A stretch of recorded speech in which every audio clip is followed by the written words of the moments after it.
आचार प्रभुवो धर्मो धर्मस्य प्रभुयुच्यतः पृच्छय पितरो देवा मगद्भूतानि देवः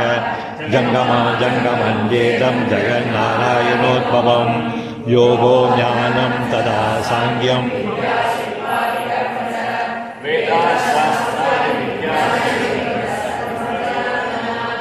एको विष्णु मगद्व्यूजं भूतवृद्मनो निचग त्रिलोकाव्याप्यभूतात्मा पुञ्जते विश्वभुव्ययः इमं स्तवं भगवतो विष्णुश्रीकीर्तितं परे चतपुरुषश्रेष्ठ प्राप्तुं सुखानि च विश्वेश्वरं देवं जगत्प्रभुमव्ययं भजेन्द्ये पुष्कराचं नदे यान्ति प्रभाववो नदे यान्ति प्रभाववो नमः इति अक्रुरवाच पद्मभद्रविशाला च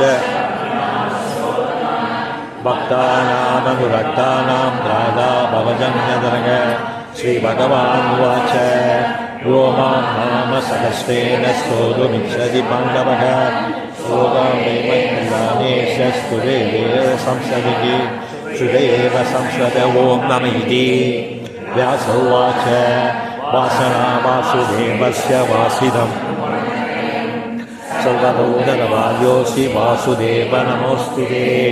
श्रीवासुदेव नमोऽस्तुत ॐ नम इति पार्वयुवाच केनोपायेन लघुना विष्णो नाम सहस्रकं पठ्यते पण्डितनित्यं स्तोतुमिच्छां यतं प्रभो ईश्वरुवाच श्रीराम राम रामेति रमे रामे मनोरमे सहस्रनाम तत्तुल्यं राम नाम वरानने श्रीराम राम रामेति रमे रामे मनोरमे सहस्रनाम तत्तुल्यं राम नाम वरानने श्रीराम राम रामेति रमे रामे मनोरमे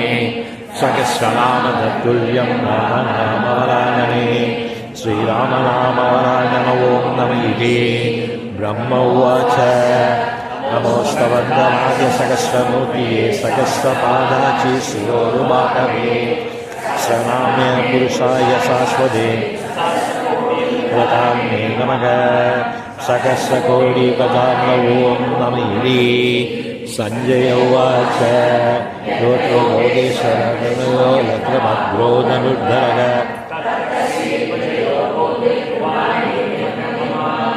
श्रीभगवानुवाच अनन्यात्मा देशां नित्याभिभुक्तानां योगक्षेमं प्रियां प्रदं परित्राणाय साधूनां विनाशाय चतुष्कृता धर्मसंस्थापनार्थाय सम्भवामि युगे युगे